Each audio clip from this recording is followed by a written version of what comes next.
Jen, your name is really weird on Skype. Bummer. I'll show you what it's like. D2A25C46. Oh, I just have Jennifer Tilly. Me too. I don't know what happened. Brooke, what'd you break? Everything. The internet. It happens quite a bit these days. The internet breaks. Seemingly. It's a daily occurrence. Yeah. What new things happened today that's got everyone angry or sad or terrified or that I just meant there are multiple times throughout the day where I don't have internet, so I have to switch to data or a hotspot. Oh, well, that too. Oh, I have to let a cat in.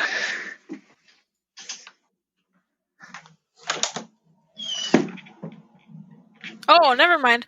That's the name of the call. Problem solved. You did it, Brooke. Yay. How's the kitty? She's having a rough day. Oh, really? What happened?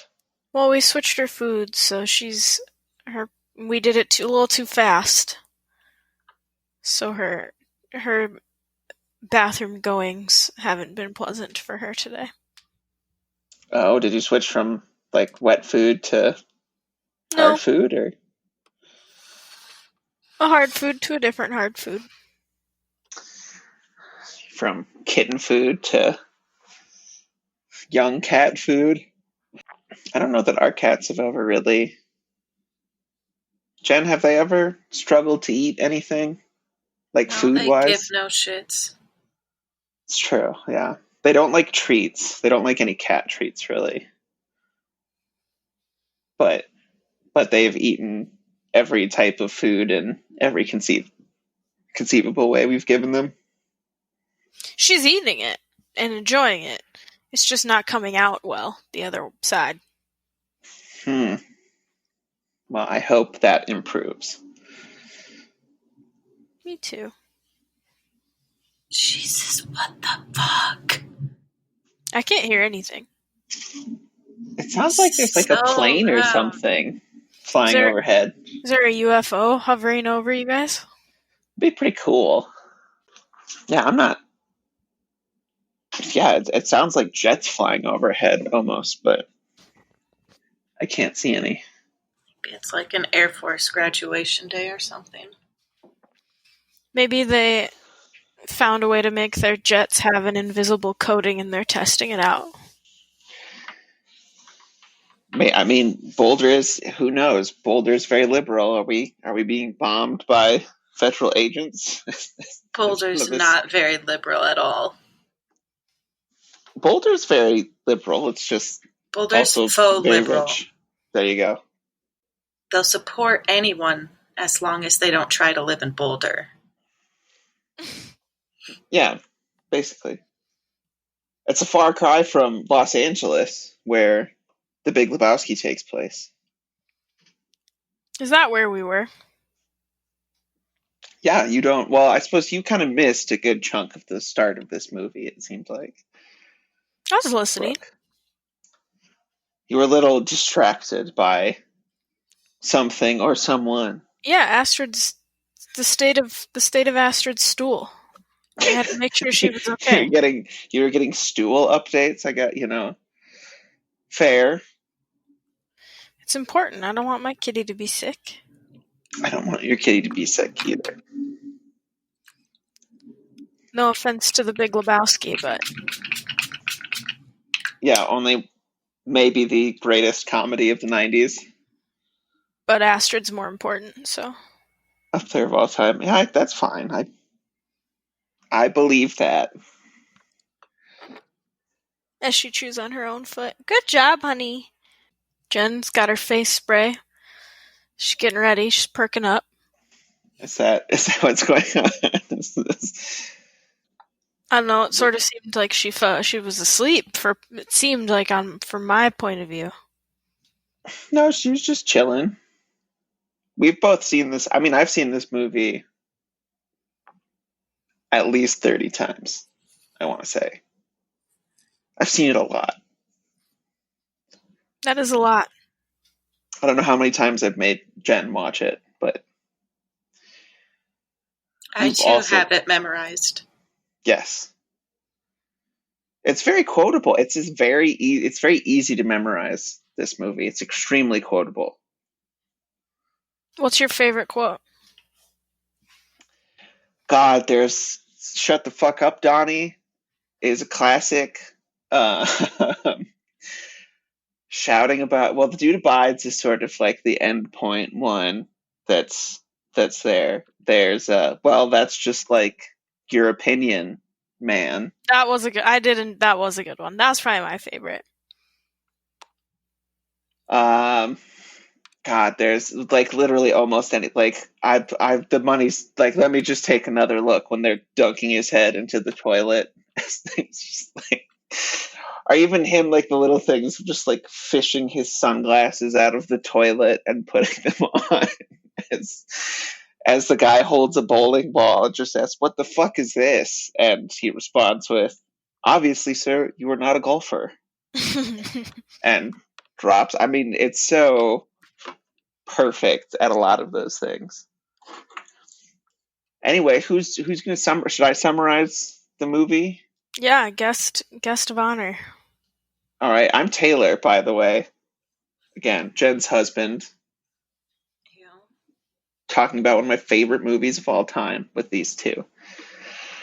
The Big Lebowski is a 1998 crime comedy film written, produced, directed by Joel and Ethan Coen. It stars Jeffrey Bridges as Jeffrey the Dude Lebowski, a Los Angeles slacker and avid bowler. He is assaulted as a result of mistaken identity, then learns that a millionaire, also named Jeffrey Lebowski, was the intended victim.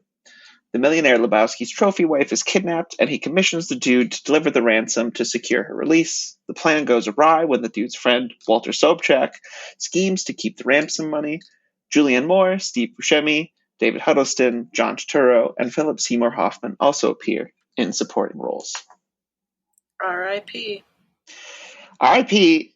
Philip Seymour Hoffman, straight off the bat, because he is a legend. He was great in this too. Weird that he's like, it's weird to ever think of him in a supporting role, but he definitely was as Brandt. But, there are really no small parts. I think if you speak in the movie, only small players. Only small, but in the movie, I think everyone that has speaking lines is so good. Like, I can't think of a speaking role that's like, oh, that could have been done better. Like, everything's so... And there's no improvisation. It was all the script. Well, Joel and Ethan Coen are, I would say, generally very good at that. All of their movies are quite funny and well scripted or thought out. Have we watched another movie of theirs on our journey? No? No. I think Fargo. That's on the list, but that's further down. Okay. Or further up. Whatever direction here. I don't know I don't think anything. Are they like second in line for greatest Minnesotan exports? Behind credits? Oh, I was, yeah, I don't. For me, yeah, they might be. They are very... Or would it be Post-it notes? No, I could do without... I'd rather give up Post-it notes than give up the Coen brothers. That does explain the Minnesota plug in the movie. Yeah, and the last name Knutson. Yeah, because I don't know of another film director that could just immediately pull Moorhead, Minnesota, of all the fucking places to be like, here's the family farm. It's just like... Wasn't Ben from near Moorhead? Where's Albert Lee? Hey, that's like 18 miles from where I grew up. Well, that's where Ben Knutson grew up. Right in the middle on the southern border. The southern. Who would have thunk it? You and Ben Bustin-Utson grew up less than half an hour from each other. How about it? More ironic. I don't know if I don't know if we grew up next to each other. I mean, more ironically, it's that Ben's last name is Knutson, and we are getting through with that. All their movies are very Minnesotan. I guess not in a way, yeah. I don't know what else. Oh, maybe No Country for Old Men might be on the list. Maybe. That would be the other one I can think of. That or Raising Arizona. I don't think that one is. Which is a shame because you get a great performance by Nick Cage in Raising Arizona. Every performance by Nick Cage is great.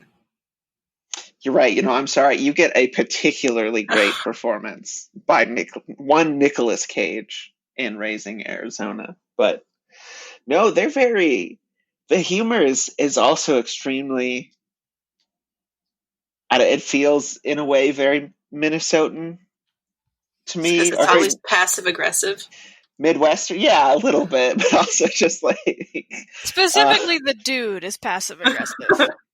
Well, the dude is the dude. I don't think he's a pacifist. I don't think he's not a pacifist necessarily because that's Smokey. Yeah, Smokey's the pacifist, and that was one of the problems. Like he has problems other than being a pacifist.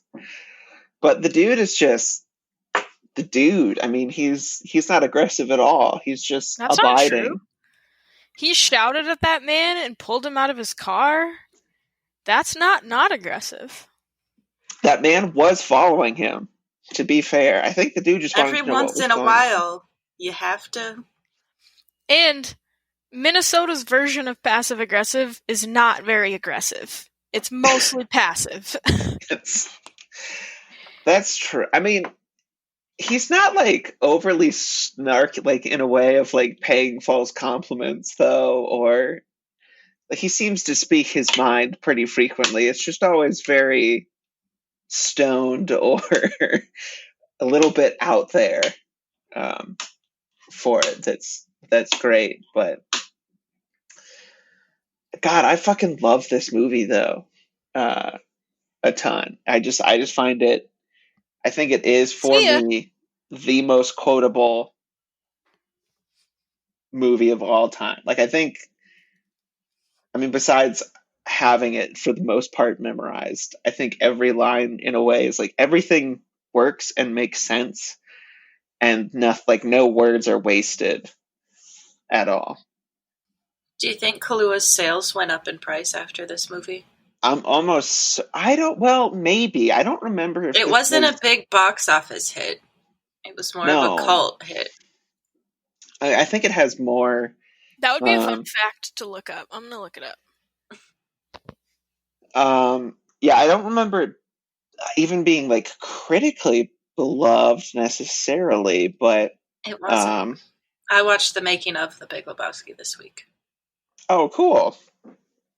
Well, I didn't even know that. Now I have to watch that because I don't think I've seen it. It's on YouTube. No, I mean, it's great to watch those two introverted boys try to talk about their movie.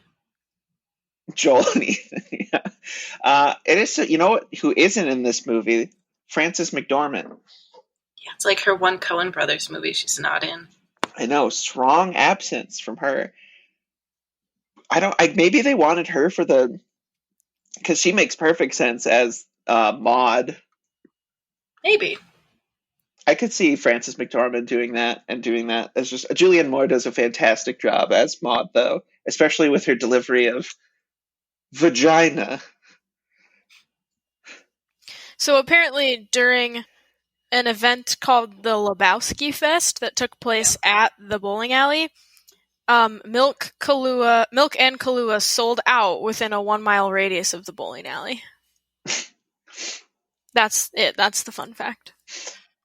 Unsurprising there. I mean, probably popularized the White Russians are very simple to make. It's 3 ingredients. The opening of the movie is the dude just trying to buy half and half and paying with a fucking checkbook to buy it to make a White Russian for I think 68 cents or something. Like 68, it was 69 cents. Nice. As we learned that the as George H.W. Bush claims that this aggression against Kuwait will not stand. Man. Well, that the dude adds that later. I think that's another really cool. This aggression will not stand, man. And the rug pissers did not do this. This is not the work of the rug pissers. God, it's so fucking good. Like, it's hard to describe in a way. I find it. It's a movie about nothing. No, it's very much about the dude. Like, it's not about nothing. But like, the plot doesn't matter. The plot could be interchanged with anything. And truthfully, it doesn't even really feel like it's about the dude. We really don't know anything about the dude other than he likes White Russians. And bowling. And bowling. And his rug and weed. See, we know a lot about him, though. He's attached to his rug, he's behind on his rent, but he's very nice because his landlord comes by and it's like, I'm putting on my cycles, the seasons. I missed that. Far out. Dance quintet. Yeah, the whole where he performs all 5 parts. Oh. Yes, that was his landlord who very kindly invited the dude. That's why they were there. And then also reminded him it was the 10th of the month. Yeah, it's just like, by the way, just slide it under my door. I think the plot is it reminds me a lot of a noir film, and it's after seeing it so many times, sort of, not even a parody though. It's just that the dude is just like the world's worst private investigator. Like that. Not according to that one guy. Well, that's what's funny though. It's like he's not intending to be a private investigator, but he he's just like pushed beyond, and he's involved with all these powerful people, and he just wanted to get a rug. He wanted to be the whole driving, narrative of the film is the dude's rug got peed on because they thought he was the rich Lebowski, and he wanted either money or a new rug from the rich Lebowski. He thought that was fair. I agree. And then he ends up throwing Walter's underwear out of... Sorry, Walter ends up throwing Walter's underwear out of a moving vehicle and diving out. So I have a question. Sure. So I got a little confused and couldn't tell who was lying and who was truthing about whether or not the rich Lebowski actually was rich, or if it was Bunny that was rich. No, it's Julianne Moore. So let's break this down. At some point in the movie, Bunny, the rich Mr. Lebowski's wife, leaves to go visit her friends. She's not rich, though. But at the time, we think Mr. Lebowski is rich. Also, side question during this, is Bunny 18? We'll assume so. We'll hope so. Well, she was, yeah, I assume she's 18. Maybe she ran off right after she graduated high school. Early, I believe a very early film for Tara Reid. Yes. Which is maybe her first, too.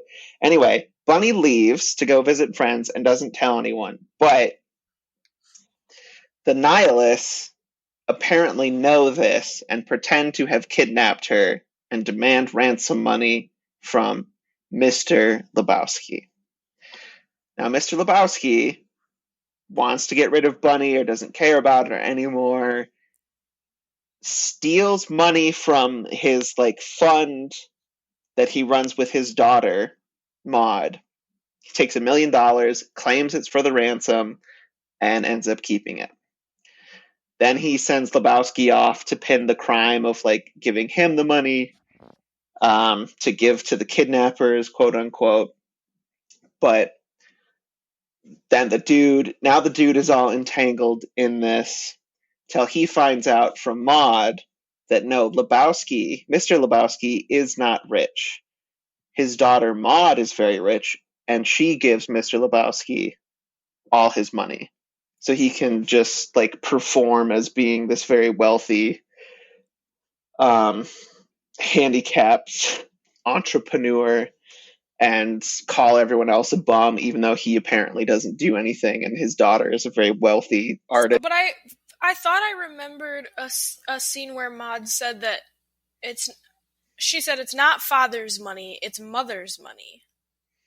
And I think she died and left it all to Maud. So Bunny wasn't Maud's mother.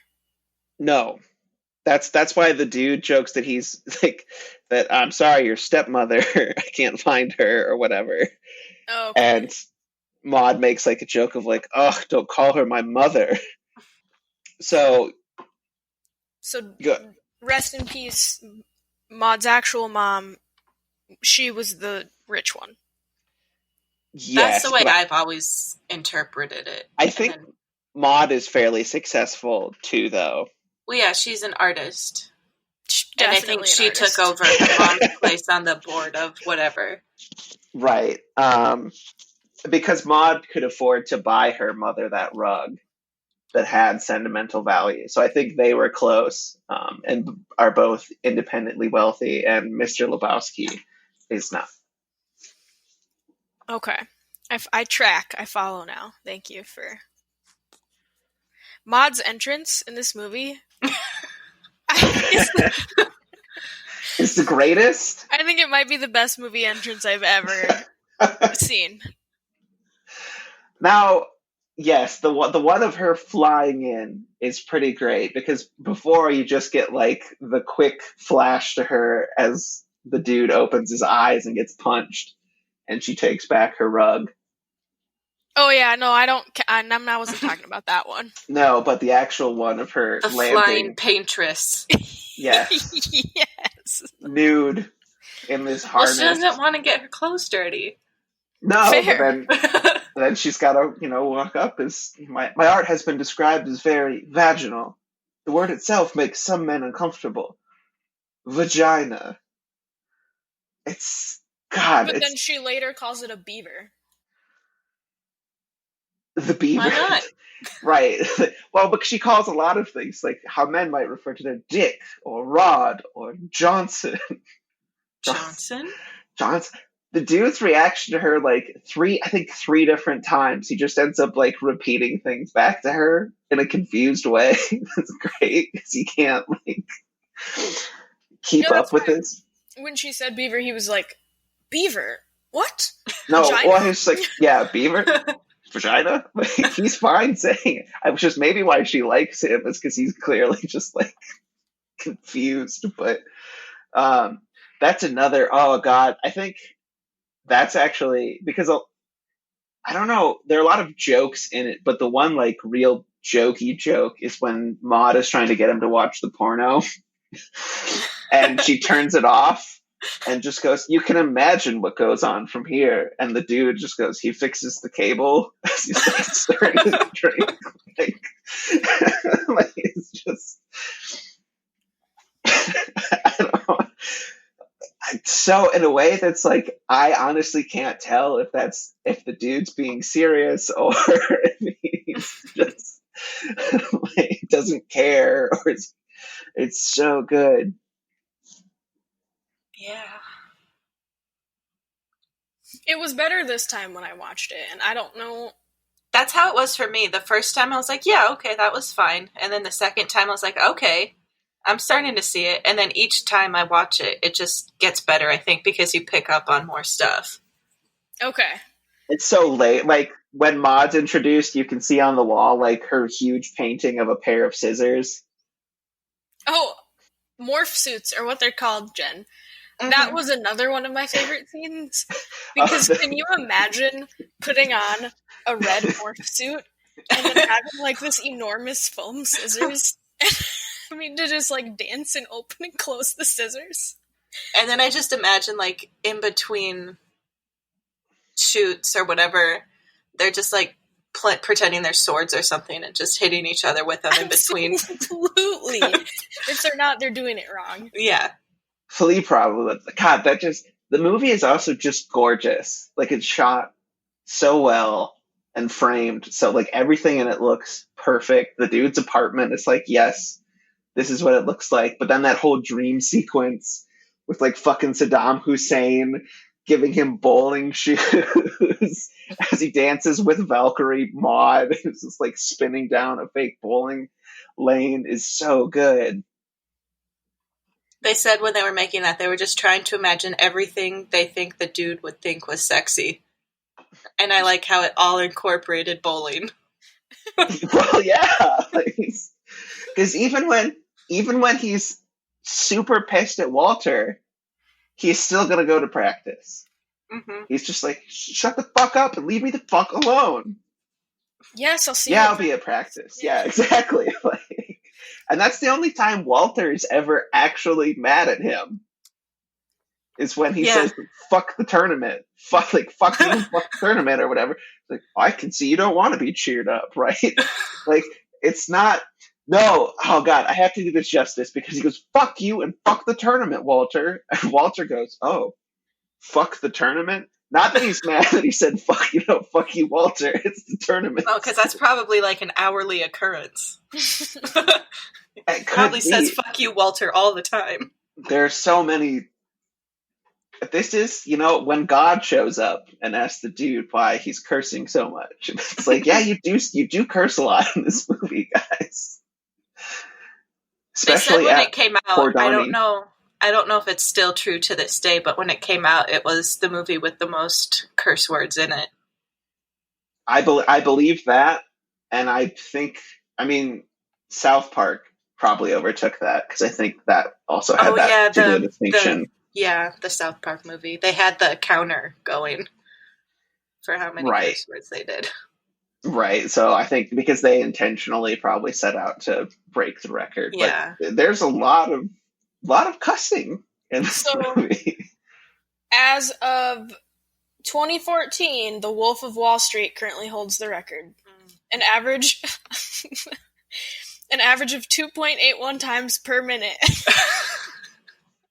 That makes a lot. It's a long movie. Wall Streeters, yeah. Yeah, this movie wasn't even 2 hours. Yeah, so it goes The Wolf of Wall Street. Oh, wow. The Big Lebowski isn't even on this list. What is this list? Probably... This is a 98, so, Yeah, so it goes... 22 years worth of movies. The Wolf of Wall Street, that new movie that recently came out, Uncut Gems. Oh. Is second. Jane Silent Bob's fourth. Straight Outta Compton. Number 10, Beavis and Butthead Do America. Well, yeah, I think all of these came out after Big Lebowski. I don't know about Beavis and Butthead. This might be per minute. I think Beavis and Butthead came out in like 99 or 2000. Oh, really? Yeah. Oh, it tells me. Hold on. It had the years on them. The oldest one was 95. Oh, no, it's 96. Yeah, so maybe this is like per minute or something, but... Yeah, they never said it was for certain, but they thought they were close. Or it could have been different swear words, but yeah, there's certainly quite a bit of cussing in this short movie. Side note, just because what I Googled made this article come up. May 14th, 2020, Jonah Hill humbled to surpass Samuel L. Jackson with the most swear words on film. I would be afraid. Sam Jackson's going to come after him. It's a good thing Jonah Hill said he's not acting really anymore. Sam Jackson has a chance to take that back. What's he doing instead? He's like directing and producing. Oh, okay. That makes sense. Yeah. Said he didn't like all of the attention and judgment that fell upon him as an actor, and he much prefers making movies. He said he never even really wanted to be an actor. He just kind of fell into it. He more wanted to write and direct and stuff. Did you know he went to CU Boulder for a year?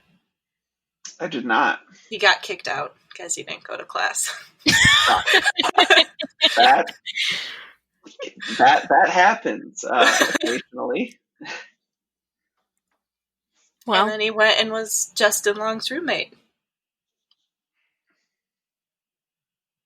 I only recently found out that the dude is based on a real human being.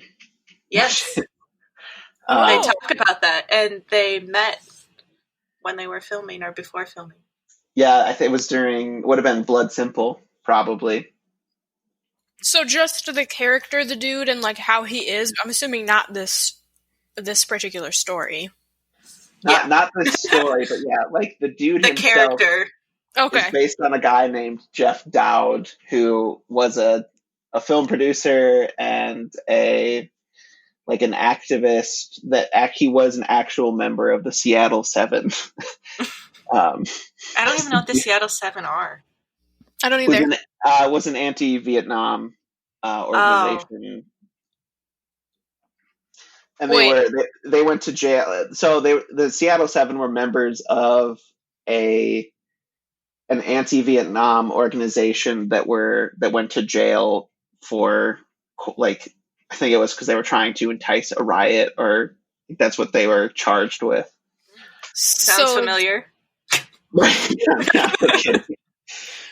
So is that why they had Walter's character be a vet of Nam? I mean, it could be. It's also how the dude can just quote Vladimir Lenin off the top of his head, apparently. I was like, okay. But yeah, this was, and his nickname was the Dude. So I think it's the character is so much of the story, as well as just sort of learning who the Dude is and getting to see. I'm forgetting the word.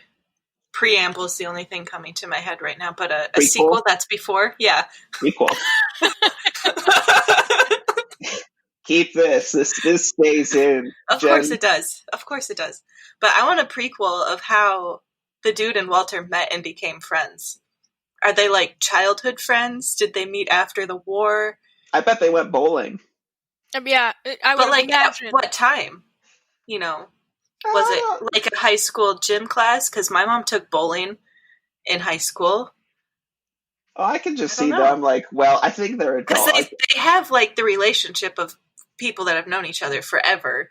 That's true. Especially with their completely opposite personalities. They're kind of almost like sibling relationship. Yeah. I want to know more about that. And then whenever Donnie got roped in. Mm-hmm. Oh, poor sweet Donnie. I don't know if you heard me when I was telling Taylor, though, but there's a theory out there that Donnie's not real.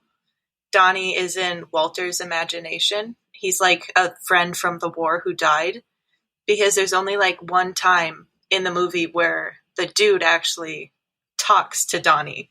Otherwise, it's always just Walter and Donnie talking. Well, it's also always Walter just being shut up, Donnie. Yeah. Fuck you, Donnie. You're out of your element, Donnie. You're out of your element, Donnie. I like that theory. Vladimir, how much? Well, I don't think but then the editing kind of throws it out the window. Yeah, when Donnie's on the ground, right, and the spreading of the ashes doesn't really. Or maybe the Dude was just going along with it. All right, your friend in quotes died. I still think, Donnie being on the ground having a heart attack and the Dude reacting to it is pretty. Maybe he was reacting to Walter what the fuck's going on? You okay, man? As what Walter's holding. I think it's real because I also think it's a fun theory, though. It's fun, but at the end, I actually find it very poignant. At the end, after when they're hugging. Yeah, you get to see how they all really cared for each other. Walter, fighting especially. All the time. Yeah. Walter's just all he can say is sorry, and the Dude is almost crying, hitting Walter. It's my two personalities making up. Exactly. Every night before bed. Yeah, we did, because this is our personal theory, is that Jen, you are a combination in some ways of both Walter and the Dude. Yeah. Which makes sense, except that makes me Donnie. I don't bowl that well. Well, we just got to get into it. Yeah, sounds to me like you guys need to join a bowling league. Right. I'm a really shitty bowler, but I love bowling. as we get, you just repeatedly tell me to shut the fuck up as I confuse which Lennon you're talking about.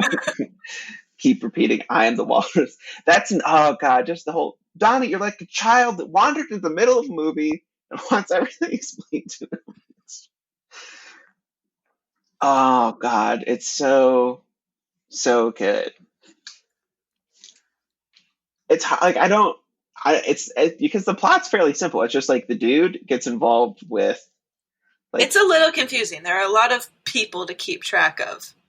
Yeah, in there, I think he sort of that's why it sums it takes up. a few watches before you can truly appreciate the comedy, because the first few times you're just trying to keep track of, okay, which group of baddies is this? Mm-hmm. Right, who's Jackie? How is Jackie treated? Like, everything's planted early and sort of pays off in weird ways. Yeah, but it's still a lot of stuff you have to try to keep track of. I think that's what made it so enjoyable when he was, like, joking around and being, like, trying to, like, talk his way out of stuff and being like, this is a really, like, twisted thing, man. Like, it's really tangled up. And you're like, yeah, but it is, though. Look, dude, there's a lot of threads in dude's head right now, and he's just trying to keep all these people straight. Yeah. It's just like, and he's so good when he was telling Mr. Lebowski and poor Brant, he's just like, you ever thought that Bunny kidnapped herself? And they hand him a cut off toe, and then that just cuts to him and Walter in a cafe, and Walter's first reaction is like, it's not her toe. Yeah. I can get you toe. I can get you toe by 3 p.m. with nail polish. Like, which you probably could. Like, it's just gotta go to a morgue and pay a guy. I also, when Walter drops the Uzi, just falling out of the car. You think the dude's poor car also has its own, like, the arc of that car is so brilliant because it already starts off as a piece of shit car. I'm glad it got to have a piece in each story arc. Yeah, I don't know. Exactly. Like, the dude's car needs to be damaged, like, almost to the point of being undrivable before the nihilists set it the fuck on fire. No, I made it home. Talking to you at home. Like, Walter's worried.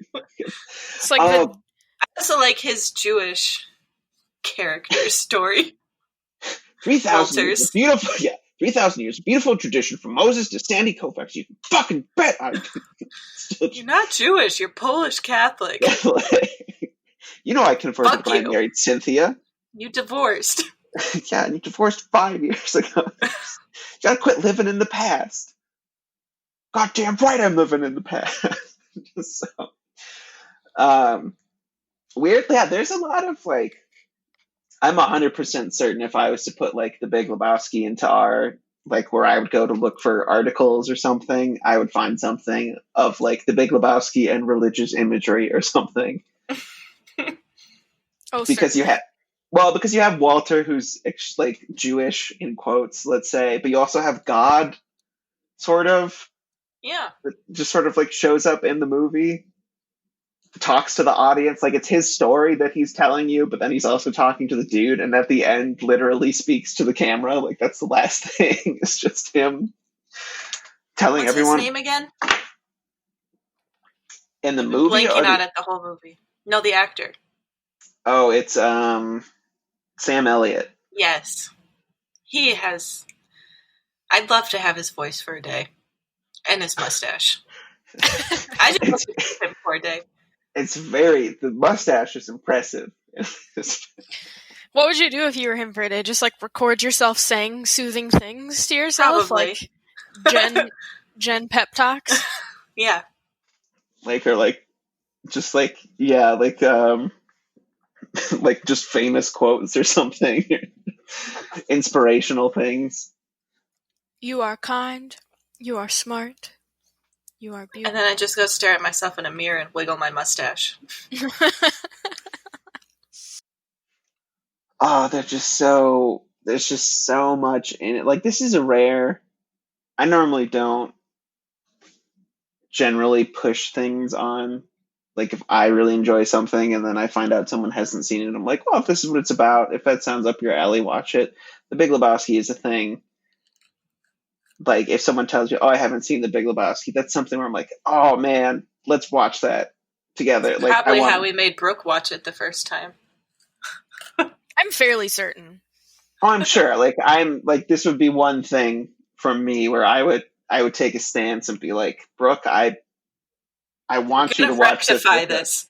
Because Yeah. I think what happened was I think when you made those White Russian Shots? I don't. They're like They pudding were like shots. Frosties, but they were white yeah. Russian pudding shots at Yes. the Halloween party or Christmas party.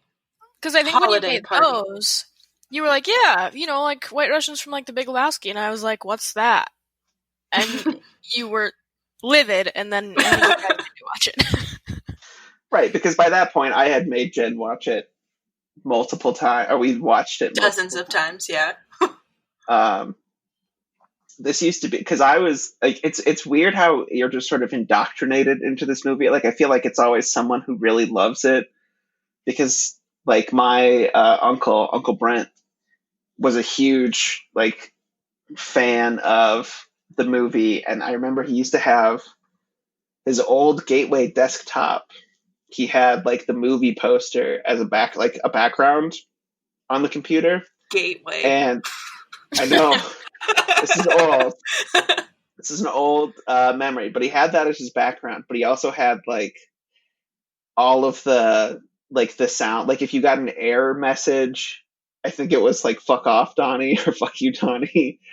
When something was like it just like the dude abides when it booted up or shut down. Oh, that's good. And he had that background for so long that it burned in to the computer monitor like an old CRTV. If you let it sit on an image too long, it would burn in.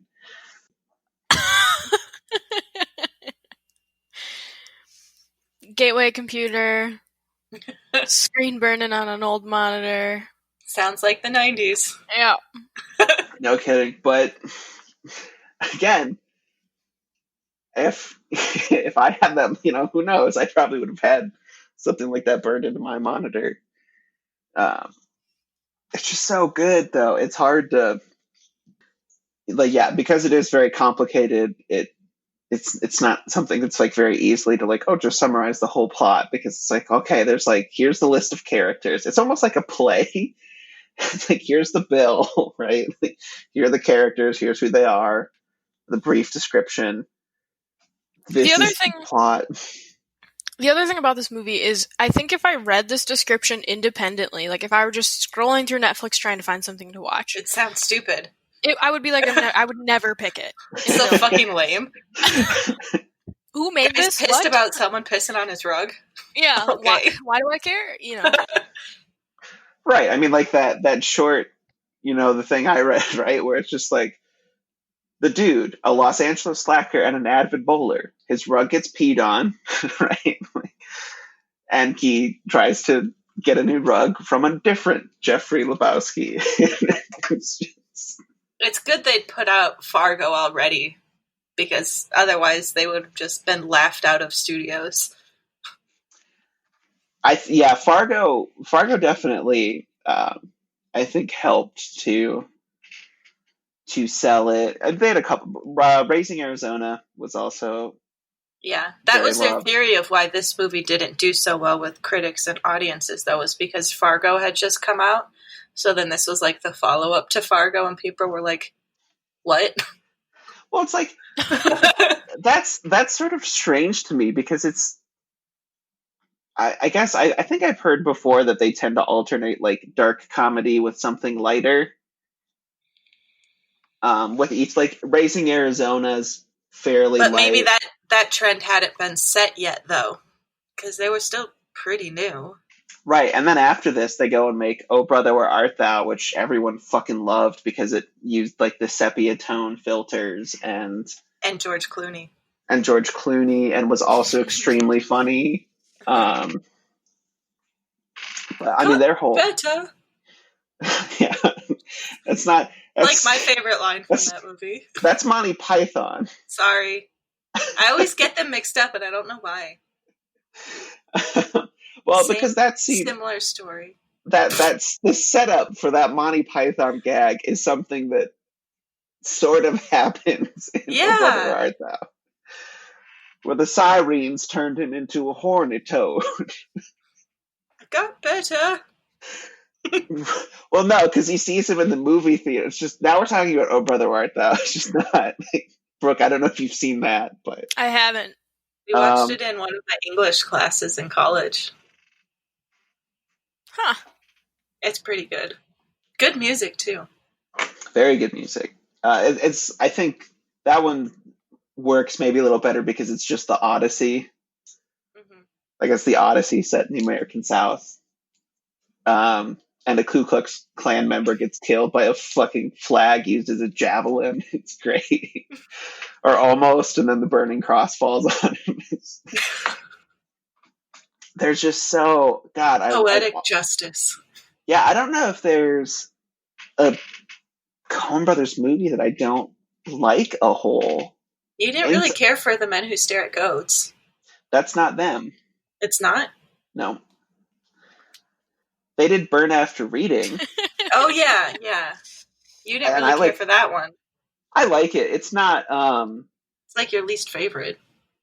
I would say something like Inside Llewyn Davis, because that one's so serious.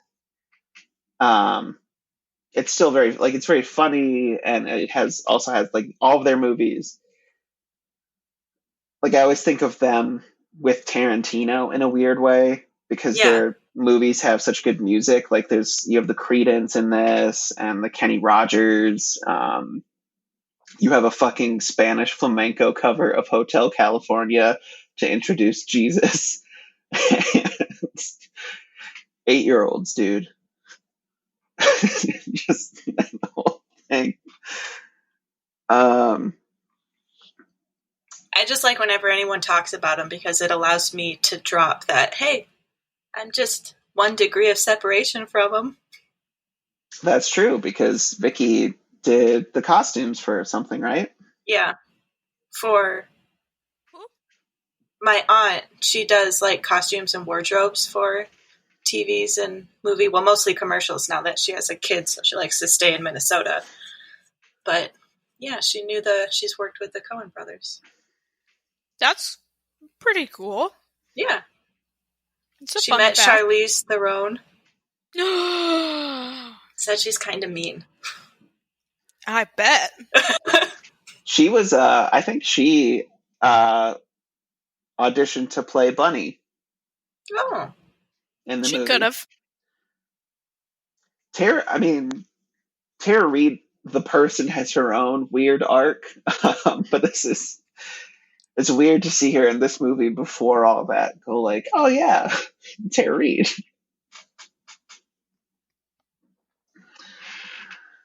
But yeah, they did this, and then Tara Reid has 21 upcoming projects on IMDb. Yeah, that makes sense. No, she started acting in 1987, so it wasn't her first thing. But I guess it was like her first big movie. Probably put her on the scene. Wow, she looks very different now. I mean, obviously, she was like, what? She's had a lot of plastic surgery, too. 20 in this movie?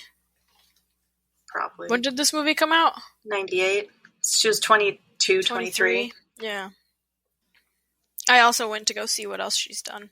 I can't remember, like, obviously American Pie, I know her from that, but I think that might be it. I think I knew her best from Van Wilder. Oh, and My Boss's Daughter. I did not know that she's apparently in every Sharknado movie. She's like making bank on all those quote unquote bad horror movies now. Yeah, she's in a lot of stuff. Yeah. A lot of movies about sharks. Sharknado ones. She really likes sharks. Shark Shock she was in. Oh no, it's not called Shark Shock, it's called Trailer Park Shark. So after we're done with our 200 essential movies, I say we work through the discography of Tara Reid. Oh man. Did you know that there was a 3-minute short called The Big Lebowski 2? Yeah, because the guy Totoro has been trying to make a sequel. He did eventually make one based on his character. I think it's on Amazon. Oh. I haven't seen it. I was also like very... I haven't seen it. It never had the support of the Coen brothers. This is the description on IMDb. A fake trailer about a remake of The Big Lebowski, only this time Tara Reid is playing all the parts. It's amazing. I'd watch that. A whole movie of The Big Lebowski with Tara Reid playing all the parts. I still want a prequel, and then I want a sequel with the Little Lebowski. Oh, yeah, for sure. Because he's all grown up now. And I don't... Big Lebowski's not going to be a part of his life, so who knows how he's going to be. He might be. He might step up. Because she doesn't want Julianne Moore's his special lady friend. Yeah, but Julianne Moore was specifically picked him because she doesn't want a father in life, if you recall. But maybe he might try.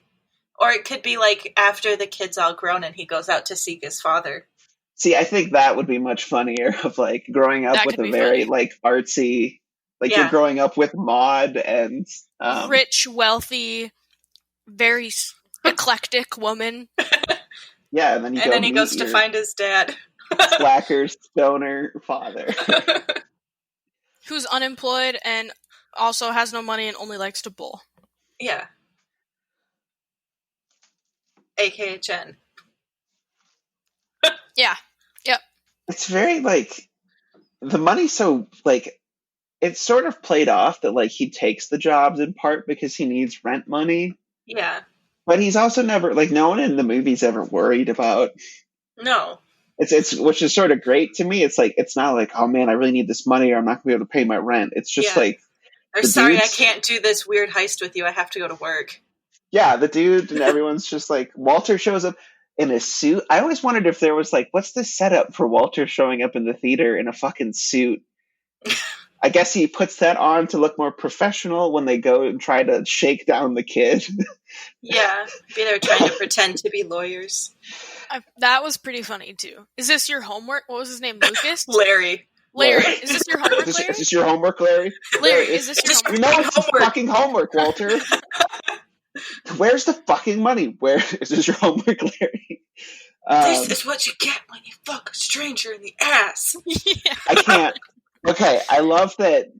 I can't remember what it's called, but when they cut movies for TV and they have to get rid of all the swear words, there's a specific term for when they overdub the lines like that. But one cut of The Big Lebowski I saw replaced, this is what happens when you fuck a stranger in the ass with, this is what happens when you meet a stranger in the Alps. And it's the dumbest, it's just like, what the fuck are you, what is that even? It's almost funnier. Like, I was laughing. We were talking about that. I can't remember if it must have been, there was like some reunion. They got Jeff Bridges and the other two, Steve Buscemi and John Goodman together to talk about it like 20 years later. And they were talking about how much fun they had when they had to go in and record those lines for TV and how they were just thinking of like the most ridiculous things they could to fill those spots. That's so good though. Like John Goodman fucking nailed it because you can't like, this isn't a thing. It's even weird that it was on TV because you can imagine the poor fucking sap had to be like, what do we need to change? Oh, every other word? Okay. Yeah, exactly. Like, how do you introduce Maude flying naked down a zip line, throwing paint on what looks like a weird Da Vinci angel board thing? I feel like if I hadn't seen this movie as is, and then only saw the TV version, I would just be really confused. Yeah. It would be very... They'd be like, what do you mean when you meet a man in the Alps? What? Okay. Yeah, all right. I won't go to the Alps then.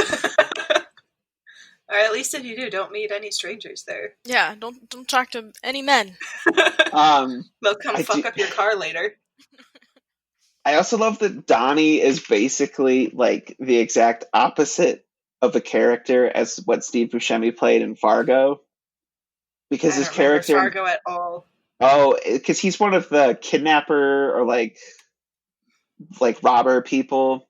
Remember, who's trying to help? No. Um, I literally don't remember anything about Fargo. I don't know the plot. So Steve Buscemi in Fargo, basically his character is that he interrupts everyone and doesn't pay attention at all, or like he's just constantly interrupting people, and he doesn't like pay attention a whole lot, whereas Donnie pays sort of attention. Donnie to me is like a representation of the audience. If you watch him, he's making the same expressions that some people like, what? Especially at the beginning, he's like, they peed on your rug, dude? Shut the fuck up, Donnie. They don't want to explain it to him. Yeah. Like Donnie goes and bowls and comes back, and the dude and Walter are just talking about some like obscure random shit, and he's just like, wait, what's going on? Well, what'd you guys get up to this week? No. What? What would you rate this movie, Jen? Oh, sorry. 5 out of 5. I also would give it a 5 out of 5. I can't give it a 5. I can't give it a perfect score. I'll give it a 4. I wouldn't say it's like 100% essential. Yeah.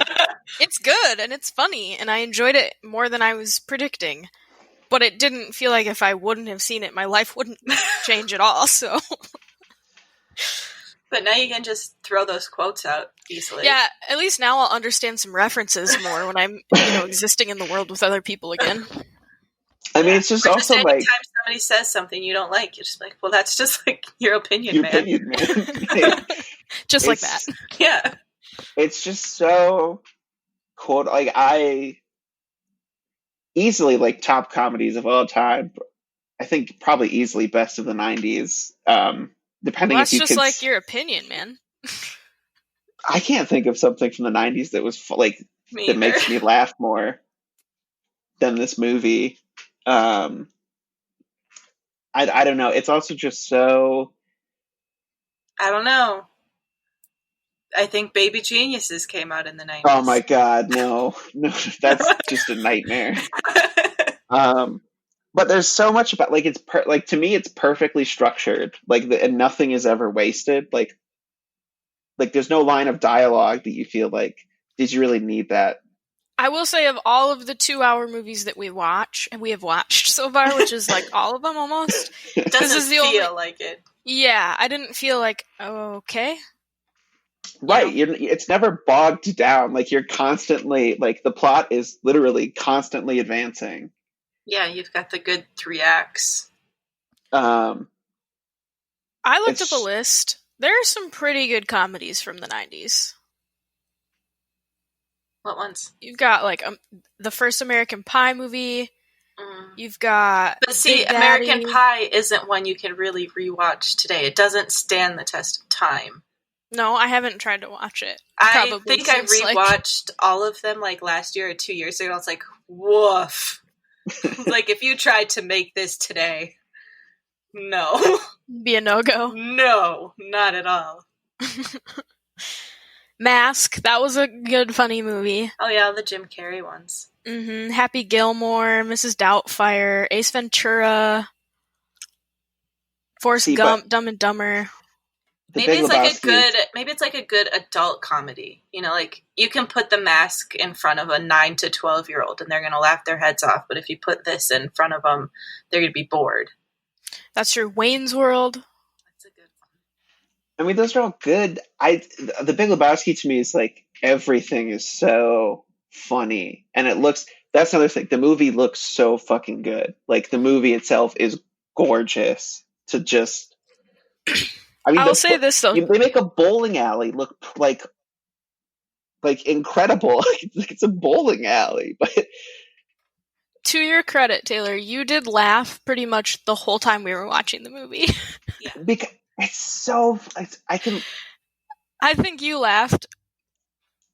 Jen and I laughed.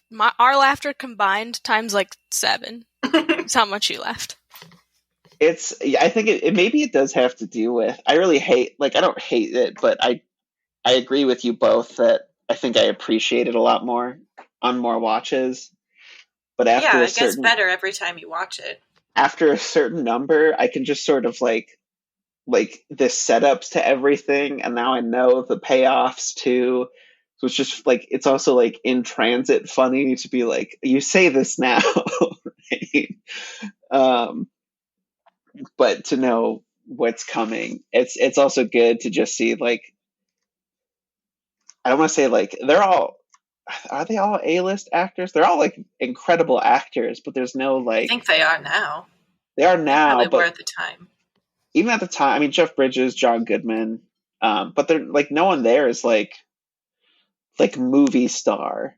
Let's say there aren't really any movie stars in it. It feels very grounded in that way. John Goodman had all of the Roseanne before this, so he was very well known. I mean, he was well known, but I also don't like. He isn't like George Clooney in the later ones, or Brad Pitt, right? Like, he's not a Leonardo DiCaprio or someone that's like, this is the person that sells. Like, the name alone will sell this movie. Yeah. I mean, did Julianne Moore get up to anything before this movie? Because she's a pretty big actress as well. Yeah.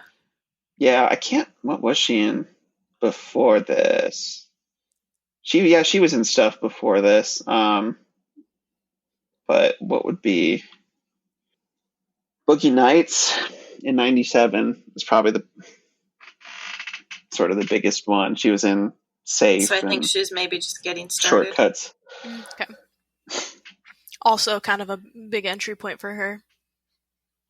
She's in The Fugitive. Benny and June. But I don't know her roles in those, so maybe she was just supporting. I mean, Fugitive was, I mean, I can't, yeah. She was in one of the Jurassic Parks, I remember. I think the second one. The Lost World. I think that was the second one. She eventually replaces, what's her name as Clarice in the original Hannibal Lecter movies. But yeah, there's not, I mean, again, everyone in this movie is a fine actor and actress, like very, very good. But no one on it screams movie star. And even when they put a movie star in it, like George Clooney is in Oh Brother Where Art Thou, their next movie, and he's just like an idiot. Like every George Clooney role in every Coen Brothers film is he's just like a pomade. My Dapper Dan, man. He's just like a vain sort of like idiot in most of these movies, and it plays against type in a weird way. But yeah, I would like, I think this is more than just being a comedy. It's to me in a way like a perfect movie for what it sets out to do.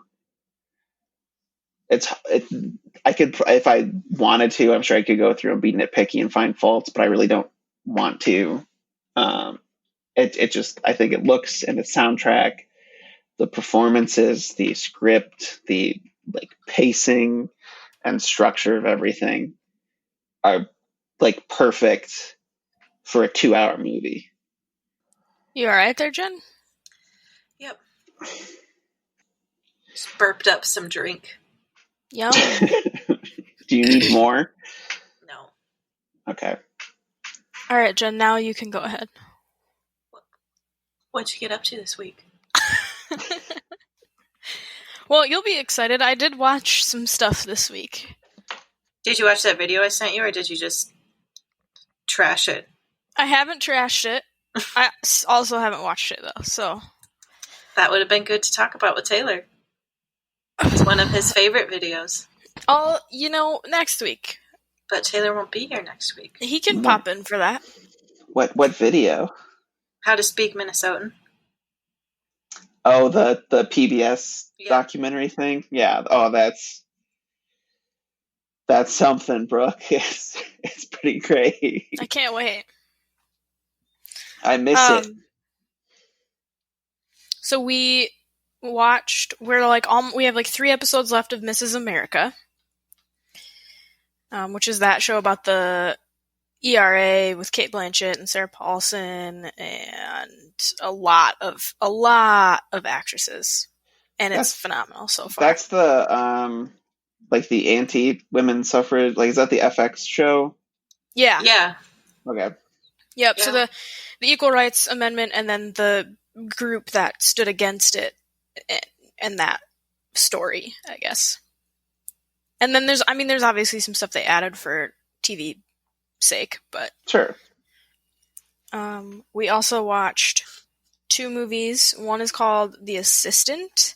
I watched that last week. Did you? Or 2 weeks ago. With Julia Garner? Yeah. Yeah. What did you think of it? Yeah. I knew, right, like what it was going to be about, and that it was going to be dark and heavy. I guess part of me was hoping that they would, like, dramatize it and give her a redemption arc or something. As someone who's had an assistant position for several years at different offices, I was just like watching the whole movie. I was like, yep. Been in all those situations. Yeah, no, it seemed totally real, and I think that was an important way to tell that story. Yeah. Fucking sucks. Yeah.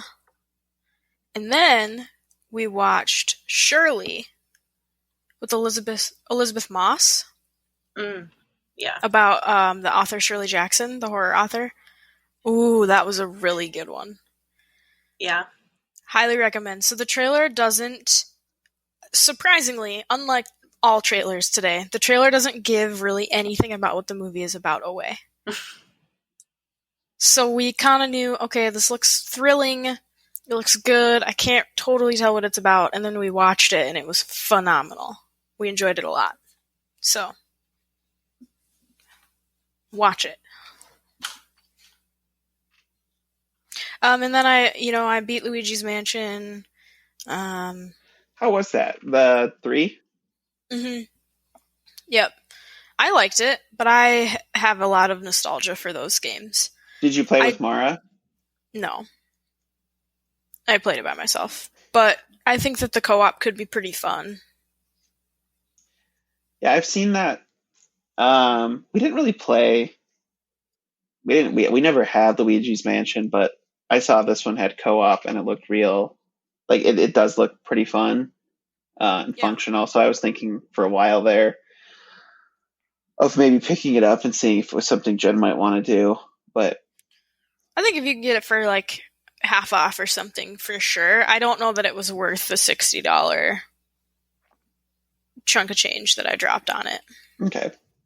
I think one thing that was surprising was that the boss fights were genuinely really creative and a little bit challenging, which is hard to find in 2020 because we've had every kind of boss at this point, so that was fun.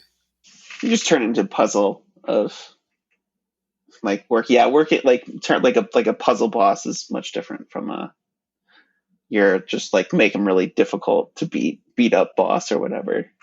Yeah, the last one was a little bit like that, the final boss fight, but otherwise it's a lot of mechanic heavy stuff. And that's pretty much all I did. All right. What'd you guys get up to? Well, we watched a lot of True Blood together. We've been going through that again, sort of. We never finished it the first time. I don't think we watched a lot of it this week, though. We had a couple. I mean, it's because last Saturday we fucking burned through all of season 2, I think. The last good season. 3's not bad. 3's pretty boring. 3's extremely campy at times. You have Russell. Like, anything with Russell is great. Yeah. Even season 2's not that great. Well, you don't like, I mean... The Maynard or whatever. That drags on for far too long. Yeah, going from there...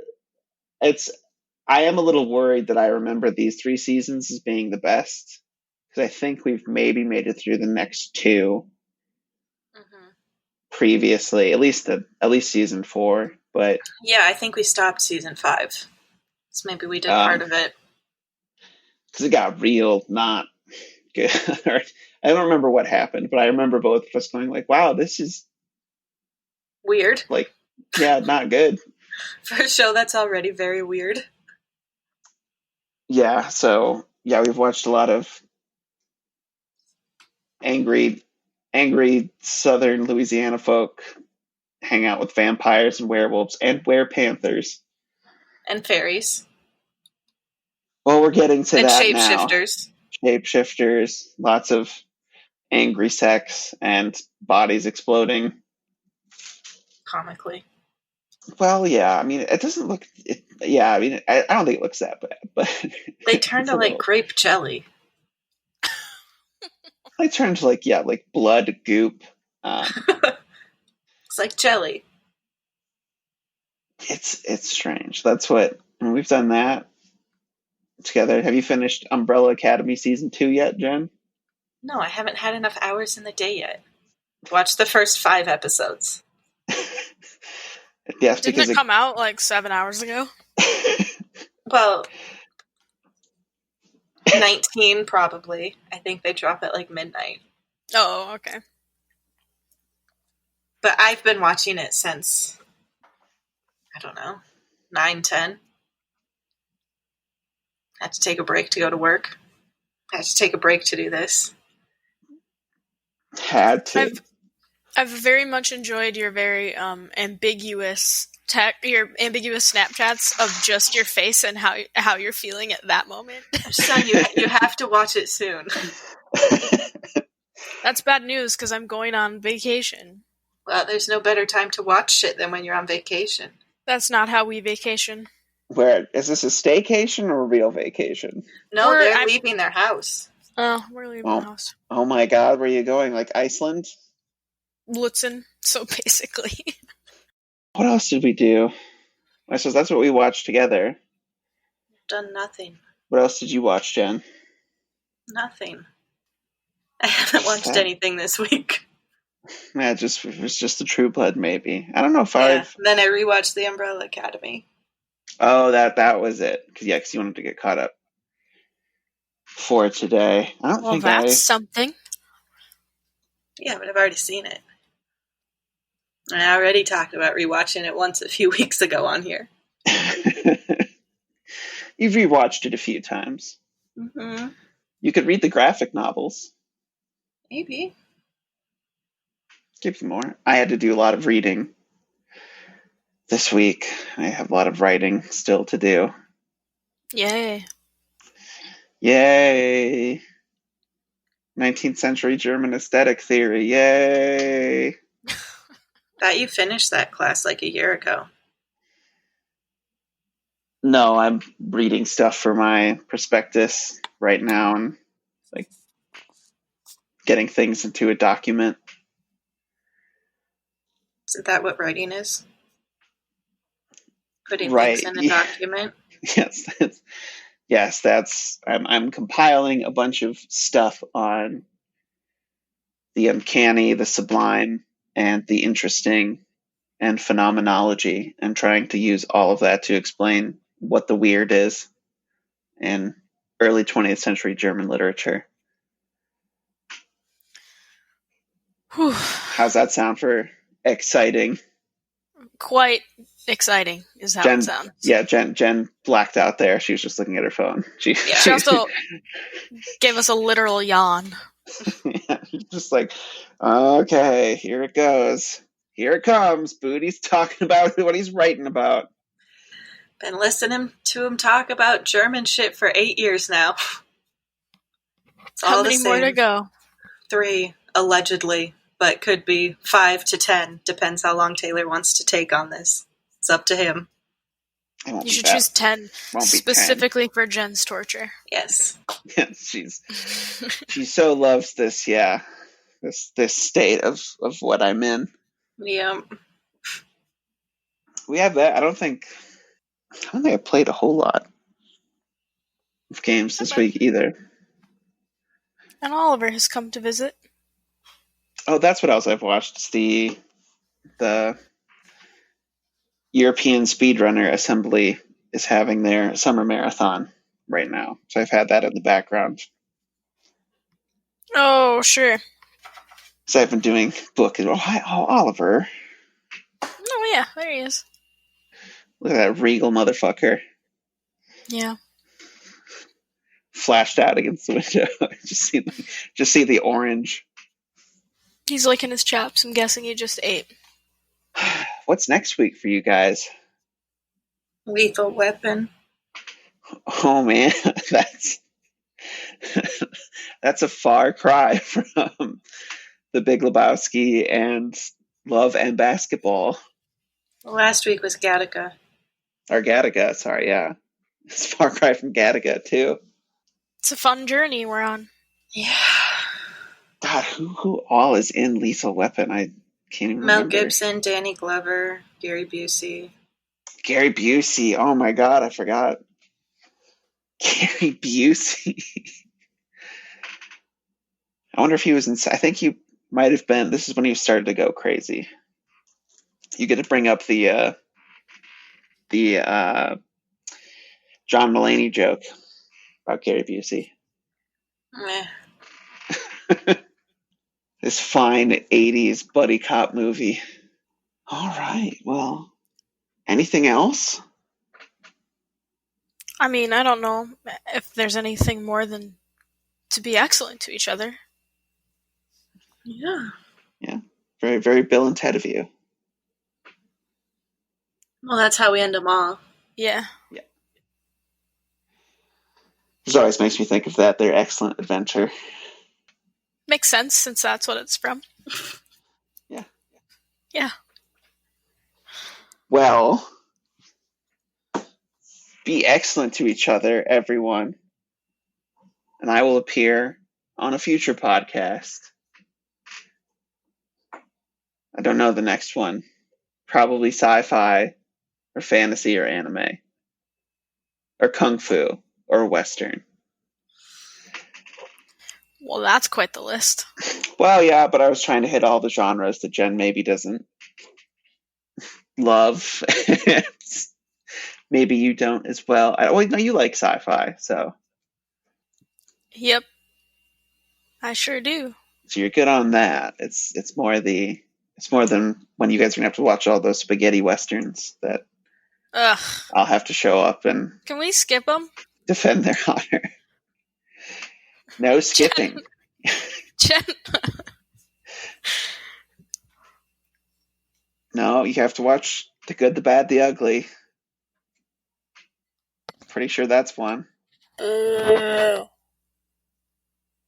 just kidding. It'll be fine. I don't know if it will be for Jen.